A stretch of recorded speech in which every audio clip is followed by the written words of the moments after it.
په دې کې واخیستلی شي. ښاغلی محب صاحب، زه غواړم همدغه مسله یو څه واضح شي چې تاسې دا اوس ټاکنې یادوئ. ولسمشر غني هم تر وروستۍ ورځې په همدې ټاکنو باندې حتی دی چې کابل یې له لاسه تللی و، دا په ټاکنو باندې ټینګار کوه.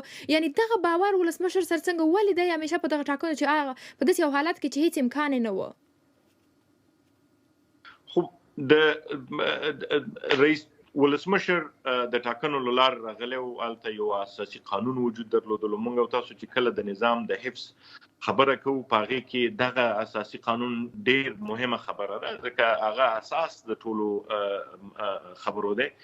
او اساسي قانون د قدرت انتقال د انتخاباتو د لارې وضع کړی و. رئیس جمهور په اخرو کې دې ته موافق وو چې خیر ټاکنې نه کیږي او د ټاکنو لپاره شرایط مناسب نه دي، لویه جرګه خو کېدای شي. راځئ چې یوه لویه جرګه وکړو او د لویې جرګې د لارې نه د یو رهبري وټاکل شي او هغې ته به ولسمشر په قدرت انتقال کړي. مګر دغه وخت دغه ته فرصت وخت ورنه کړلی شو.